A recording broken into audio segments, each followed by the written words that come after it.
Now, to get a first feeling for how React keeps the user interface in sync with state, let's quickly compare the advice app that we built in the first section with a vanilla JavaScript implementation of the same application. So here I have them open side by side, and if you want to follow along, I actually added this vanilla javascript.html file right into the same code sandbox that we used to build this first advice app. So right here in the source folder, there is now this vanilla.js, or actually vanilla-.html file. And again, I will post the link to this code sandbox into this lecture. All right, so in case you don't really remember what we did back here, you can always pause the video and just analyze this code here for a second for yourself. So what I want to do now, again, is to just quickly compare the React code that we wrote before with this vanilla JavaScript. Now, ironically, this vanilla JavaScript implementation is actually in an HTML file.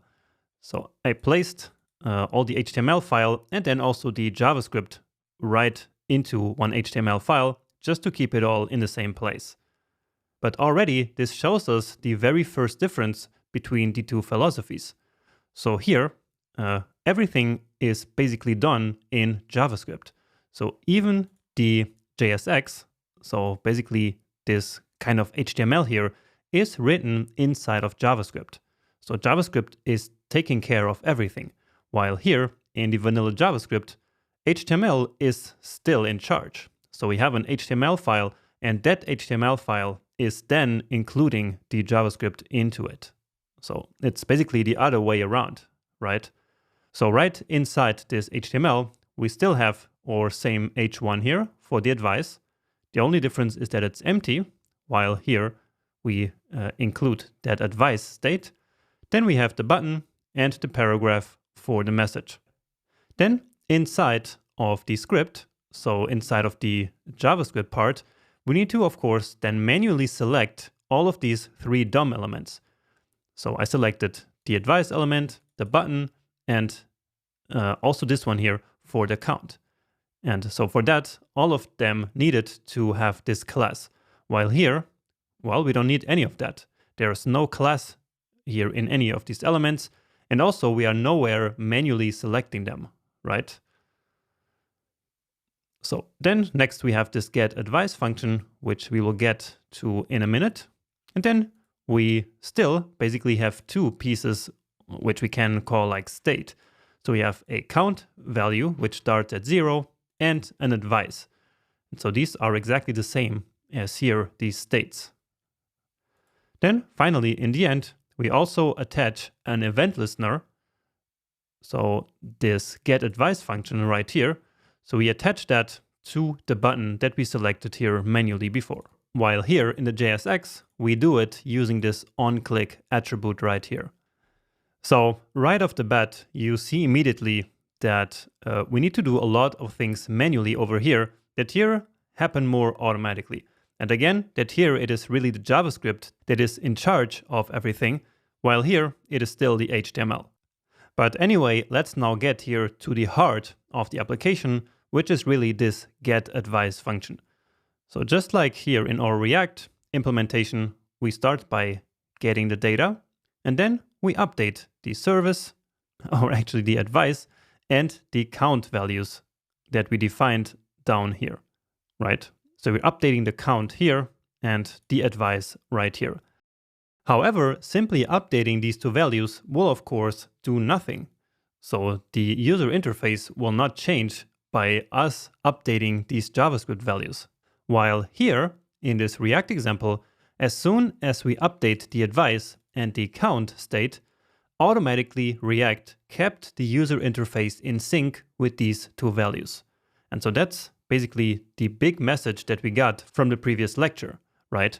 So that React and all these other front-end frameworks are really good at keeping the data automatically in sync with the user interface. And again, that's exactly what's happening here. All we care about here is to set the new data, and that's all we do. React is the one who automatically takes care of updating the user interface without us having to do anything. But here, of course, in the vanilla JavaScript implementation, we need to manually do that. So we need to manually keep the data in sync with the UI. So we have the data here, and then we use that data to update the DOM manually.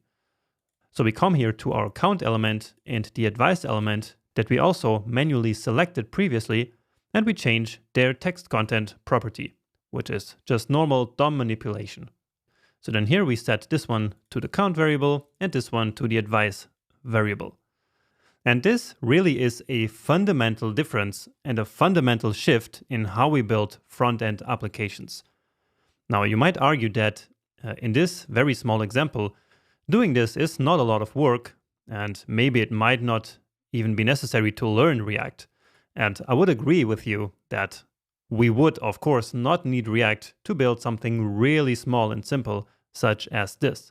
But as soon as we get just a little bit bigger than this, it starts kind of getting out of control. So we would have to select tons of elements, and we would really need to create a lot of extra code that with React, we don't have to. Again, because it automatically takes care of keeping the data in sync with the user interface. That's really the main thing that I want you to keep in mind from this lecture and from the previous one. So of course, feel free to analyze all the differences that exist here in this code, because just with this, you can really see the two different philosophies at work.